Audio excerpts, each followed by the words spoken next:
ದೂತ ಇಂಥದ್ದೊಂದು ಯೂಟ್ಯೂಬ್ ಚಾನಲಿನಲ್ಲಿ ಧುತ್ತನೆ ಸೌಜನ್ಯ ಪ್ರಕರಣಕ್ಕೆ ಜೀವ ಬಂದ್ಬಿಟ್ಟಿದೆ. ಸೌಜನ್ಯ ಅವರ ರೇಪ್ ಅಂಡ್ ಮರ್ಡರ್ ಕೇಸಿನಲ್ಲಿ ಯೂಟ್ಯೂಬರ್ ಸಮೀರ್ MD ಎಂಬ ವ್ಯಕ್ತಿ ಸುದೀರ್ಘ ವಿಡಿಯೋ ಮಾಡಿದ್ದು ಸಂಚಲನ ಸೃಷ್ಟಿಸಿದೆ.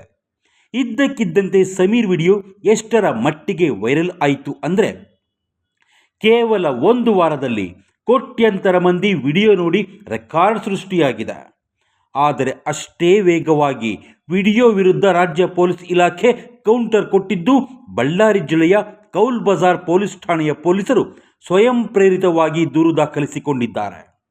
ವಿಡಿಯೋ ನೋಡಿದಾಗ ಸೌಜನ್ಯ ಪ್ರಕರಣದಲ್ಲಿ ನ್ಯಾಯಕ್ಕಾಗಿ ಆಗ್ರಹ ಎಂಬ ವಾದ ಕೇಳಿ ಬರುತ್ತದಾದರೂ ಧರ್ಮಸ್ಥಳದ ವಿರುದ್ಧ ಸಂಚು ಎಂಬ ಸಂಶಯವೇ ಎದ್ದು ಕಾಣುತ್ತದೆ. ಅದಕ್ಕೆ ಕಾರಣಗಳು ಇವೆ. ವಿಷಯ ಏನಂದರೆ, ವಿಡಿಯೋದಲ್ಲಿ ಈ ಸಮೀರ್ ಸೌಜನ್ಯ ಕೇಸಿನಲ್ಲಿ ಹೊಸ ತನಿಖೆ ಅಥವಾ ಸಂಶೋಧನೆಯನ್ನೇನು ಮಾಡಿಲ್ಲ, ಹಳೆಯ ಕಥೆಯನ್ನೇ ಹೇಳ್ತಾನೆ. ಇದುವರೆಗೆ ಪೇಪರುಗಳಲ್ಲಿ ಟಿವಿಗಳಲ್ಲಿ ಬಂದಿರೋ ಕಥೆಯನ್ನೇ ಸ್ವಲ್ಪ ಗ್ರಾಫಿಕ್ಸ್ AI ಟೆಕ್ನಾಲಜಿ ಇಟ್ಕೊಂಡು ಹೇಳ್ತಾನೆ. ಅದು 39 ನಿಮಿಷ 8 ಸೆಕೆಂಡ್ ವಿಡಿಯೋ.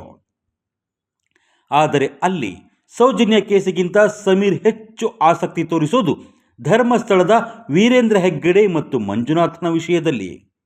ಏನು ಮಾಡ್ತಾನೆ ಅಂದರೆ, ವೀರೇಂದ್ರ ಹೆಗ್ಗಡೆ ಅವರ ತಮ್ಮನ ಮಗ ನಿಶ್ಚಲ್ ಜೈನ್ ವಿರುದ್ಧ ಸೌಜನ್ಯ ಕುಟುಂಬಸ್ಥರೆಲ್ಲ ಆರೋಪ ಮಾಡಿದ್ರು. ಪೊಲೀಸ್ ಕೇಸಿನಲ್ಲಿ ಆರೋಪಿಗಳು ಅಂತ ಆಗಿ ವಿಚಾರಣೆಯೂ ಆಗಿತ್ತು. ಆದರೆ ಸೌಜನ್ಯ ಪ್ರಕರಣ ನಡೆದಾಗ ನಿಶ್ಚಲ್ ಜೈನ್ ಅಮೆರಿಕದಲ್ಲಿ ಓದ್ತಾ ಇದ್ರು ಅನ್ನೋ ವಿಷಯ ದಾಖಲೆ ಸಮೇತ ಬಹಿರಂಗವಾಗಿ ಪೊಲೀಸರು ನಿಶ್ಚಲ್ ಜೈನ್ ಅಲಿಯಾಸ್ ನಿಶ್ಚಲ್ ಧರ್ಮಸ್ಥಳ ಅವರನ್ನು ಆರೋಪ ಪಟ್ಟಿಯಿಂದ ತೆಗೆದದ್ದೂ ಆಯಿತು. ಇನ್ನು ಧರ್ಮಸ್ಥಳ ಕ್ಷೇತ್ರದ ಕೆಲವರ ಬಗ್ಗೆ ಮೂಡಿದ್ದ ಆರೋಪಗಳು ವಿಡಿಯೋ ಸಾಕ್ಷಿ ಸಮೇತ ರುಜುವಾತಾಗಿದೆ. ಆದರೆ ಈ ವಿಡಿಯೋದಲ್ಲಿ ಸಮೀರ್ ಪದೇ ಪದೇ ಕೋರ್ಟಿನಲ್ಲಿ ಸುಳ್ಳು ಅಂತ ಸಾಬೀತಾಗಿರುವ ಕಥೆಗಳನ್ನೇ ಮತ್ತೆ ಮತ್ತೆ ಹೇಳ್ತಾನೆ. ಪೊಲೀಸರು ಸೀರಿಯಸ್ ಆಗಿರೋದು ಇದೇ ಕಾರಣಕ್ಕೆ.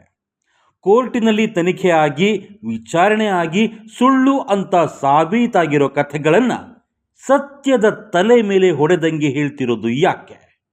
ಅಲ್ಲದೆ ಧರ್ಮಸ್ಥಳದಲ್ಲಿರೋದು ಮಂಜುನಾಥೇಶ್ವರ ಸ್ವಾಮಿ ದೇವಾಲಯ, ಇನ್ನೊಂದು ಅಣ್ಣಪ್ಪ ಸ್ವಾಮಿ ದೈವ, ಎರಡೂ ಕೂಡ ಹಿಂದೂಗಳದ್ದು.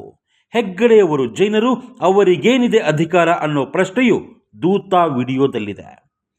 ಸೌಜನ್ಯ ಕೇಸಿನಲ್ಲಿ ಆರೋಪಿ ಸಿಕ್ಕಿಲ್ಲ, ಸಿಕ್ಕಿದ್ದ ಆರೋಪಿ ಸಾಕ್ಷಿಗಳು ಪ್ರಬಲವಾಗಿಲ್ಲ, ಆತನೇ ಅಪರಾಧಿ ಅಂತ ಸಾಬೀತುಪಡಿಸೋದ್ರಲ್ಲಿ ಪೊಲೀಸರು ವಿಫಲರಾಗಿದ್ದಾರೆ ಅಂತ ಕೋರ್ಟ್ ಹೇಳಿ ಆರೋಪಿ ಸಂತೋಷ್ ರಾವ್ ಅವರನ್ನು ಖುಲಾಸೆ ಮಾಡಿದೆ. ಪ್ರಶ್ನೆ ಮಾಡಬೇಕಿರೋದು ಪೊಲೀಸರನ್ನು, ಸರ್ಕಾರವನ್ನು. ಸೌಜನ್ಯ ಕೇಸಿಗೆ ನ್ಯಾಯ ಕೊಡಿಸಿ ಅಪರಾಧಿಯನ್ನು ಪತ್ತೆ ಹಚ್ಚಿ ಎನ್ನಬೇಕಿರೋರು ವಿಡಿಯೋದಲ್ಲಿ ಹೇಳೋದೇ ಬೇರೆ. ಈ ಸಮೀರನ ಪ್ರಕಾರ ಧರ್ಮಸ್ಥಳದ ಹೆಗ್ಗಡೆ ಕುಟುಂಬದವರು ಜೊತೆಯಲ್ಲಿರುವವರು ಅಪರಾಧಿಗಳು, ಅವರನ್ನು ಅರೆಸ್ಟ್ ಮಾಡಿ ಜೈಲಿಗೆ ಹಾಕಬೇಕು. ಸ್ವಾಮಿ ಸಮೀರ್ ಅವರೇ, ನಿಮ್ಮ ಸುಳ್ಳು ನಂಬಿಕೆಗಳೇ ಕೋರ್ಟ್ ಅಲ್ಲ, ನಿಮ್ಮ ನಂಬಿಕೆಗಳೇ ತೀರ್ಪು ಅಲ್ಲ. ಕೋರ್ಟಿನಲ್ಲಿ ಸುಳ್ಳು ಅಂತ ಸಾಬೀತಾಗಿದ್ರು ಮತ್ತೆ ಮತ್ತೆ ಅದನ್ನೇ ಹಿಡಿದು ಜಿಕ್ಕುತ್ತಾ ಇರೋ ಒಂದಷ್ಟು ಜನ ಈ ವಿಡಿಯೋಗೆ ಉಘೆ ಉಘೆ ಅಂತಿದ್ದಾರೆ. ಆದರೆ ಅನುಮಾನಗಳು ಎಷ್ಟಿವೆ ಗೊತ್ತಾ? ಈಗ ರಿಲೀಸ್ ಆಗಿರೋ ಸಮೀರ್ ಎಂಬುವನೇನು ದೊಡ್ಡ ಸೆಲೆಬ್ರಿಟಿ ಅಲ್ಲ. ಆದರೆ ಇವನು ಈ ಯೂಟ್ಯೂಬ್ ಚಾನಲಿಗೆ ಮೊದಲ ವಿಡಿಯೋ ಅಪ್ಲೋಡ್ ಮಾಡಿದ್ದು ಸರಿಯಾಗಿ 5 ತಿಂಗಳ ಹಿಂದೆ. ಕೇವಲ 5 ತಿಂಗಳಲ್ಲಿ 7.5 ಲಕ್ಷ ಸಬ್ಸ್ಕ್ರೈಬರ್ಸ್ ಪಡೆದಿರೋ ಈ ಸಮೀರ್ ಎಂಬುವವನ ದೂತ ಯೂಟ್ಯೂಬ್ ಚಾನಲ್ಲು ಕೇವಲ ಒಂದು ವಾರದಲ್ಲಿ 1.5 ಕೋಟಿಗೂ ಹೆಚ್ಚು ವೀಕ್ಷಣೆ ಪಡೆದಿರುವ ಬಗ್ಗೆಯೇ ಅನುಮಾನಗಳಿವೆ. ಏಕೆಂದರೆ ಸಮೀರ್ ವಿಷಯವನ್ನು ಜನ ಮಾತಾಡ್ಕೊಳ್ತಿರೋದೇ ಈಗ. ಇವನನ್ನು ಧ್ರುವರಾಠಿಗೆ ಹೋಲಿಸೋರು ಇದ್ದಾರೆ. ಆದರೆ ಧ್ರುವರಾಠಿ ಯೂಟ್ಯೂಬಿಗೆ ಎಂಟ್ರಿ ಕೊಟ್ಟಿದ್ದು 2016ರಲ್ಲಿ. ಆತನ ವಿಡಿಯೋಗಳನ್ನು ಅತ್ತ BJPಯ ದಿಗ್ಗಜರು, ಇತ್ತ ಕಾಂಗ್ರೆಸ್ಸಿನ ದೊಡ್ಡ ದೊಡ್ಡ ಲೀಡರುಗಳು ಮಾತನಾಡ್ತಾರೆ. ಆದರೆ ಈ ಸಮೀರ್ ಎಂಬ ವ್ಯಕ್ತಿಯ ಹೆಸರನ್ನು ಜನ ಕೇಳ್ತಿರೋದೇ ಈಗ.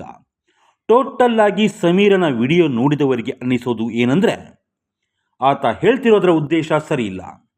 ಸೌಜನ್ಯ ಕೇಸಿನಲ್ಲಿ ನ್ಯಾಯ ಕೇಳೋದು ಓಕೆ, ಆದರೆ ಧರ್ಮಸ್ಥಳದ ನಂಬಿಕೆಯನ್ನೇ ಪ್ರಶ್ನೆ ಮಾಡೋದು ಯಾಕೆ? ಅಲ್ಲದೆ ಆತನ ವಿಡಿಯೋಗೆ ಸಿಕ್ಕ ಸಬ್ಸ್ಕ್ರೈಬರ್ಸ್ ಮತ್ತು ವ್ಯೂಸ್ ಆರ್ಗ್ಯಾನಿಕ್ ಅಂತ ಅನ್ನಿಸ್ತಾ ಇಲ್ಲ, ನ್ಯಾಚುರಲ್ ಅಲ್ಲ. ಸಮಥಿಂಗ್ ಡೌಟ್ ಅಂತೂ ಇದೆ.